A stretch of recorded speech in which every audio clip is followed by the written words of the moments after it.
Hello, everybody. I am Joey Langdon, along with Brittany Cairns and Jake Ostern, and this is The Fan on TSN 1050 in Canada and ESPN Radio in the United States. If you're calling in from Canada, you want 226-228-6223, and if you're calling from the United States, it's 555-867-5309.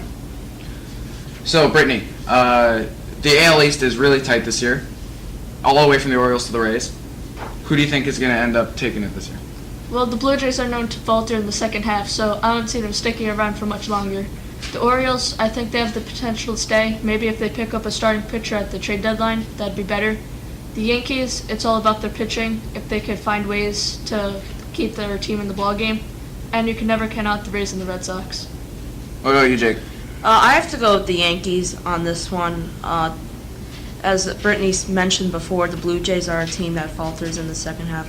But the Yankees are going to be big buyers at the trade deadline, so if the Yankees get Rays veteran left-hander David Price or Phillies left-hander Cliff Lee, either one of them will make a big impact on the starting rotation, with 4 of the 5 opening day starters on the rotation out due to injury, especially Masahiro Tanaka.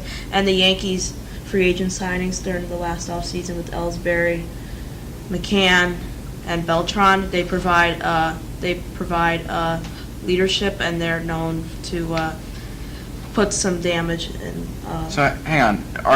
So you think that Price and/or Lee will come to the Yankees? I think one of them will, and whichever one it is, if it's Lee or Price, they'll make a big impact on the rotation. Are there division chances dependent on one of them coming? I don't think so, because the Yankees find ways to win without their starters. Last night, Dave, with a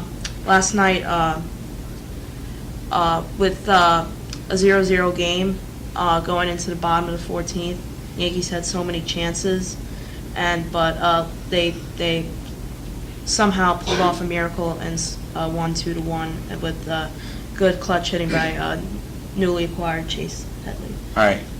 Sorry to cut you off, but Jake, I'm here. We get a caller. Jake from Bloomington, Illinois. What's up, guys? Thanks for taking my call. Love the show. Long-time listener, first-time caller. I'm a huge NFL fan, and I want to know who's going to be in the Super Bowl and then who's going to win it. Okay, so Brittany, what do you think Super Bowl picks? I think it's going to be a very similar matchup to last year. Both the Broncos and the Seahawks are going to be in it.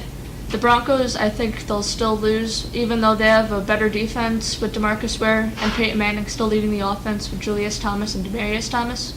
But the Seahawks, their defense hasn't really changed that much, and their offense is still pretty good, so I think the defense will carry them to another championship. Okay, Jake? I agree with Brittany. Seahawks Broncos repeat of Super Bowl 48, now going to Super Bowl 49. I do, however, think the Broncos will win the Super Bowl because of the high-powered offense led by veteran quarterback Peyton Manning, who had a record-breaking year last year with Wes Welker at the wide receiver and Julius Thomas and Demaryius Thomas. If those 4 guys can achieve and set big goals and have a great season and take it into the playoffs, they have a really strong chance of winning and bringing the Super Bowl title back to Denver. Okay. I do think that the Seahawks are going to come out really well this year, and I do think they'll go back to the Super Bowl, and they will win the Super Bowl. And I'm going to end it here before we go to commercial. Surprise pick. I think the Bills will end up going to the Super Bowl. Simply because I think that this is the year that they are going to surprise coming out of the AFC East.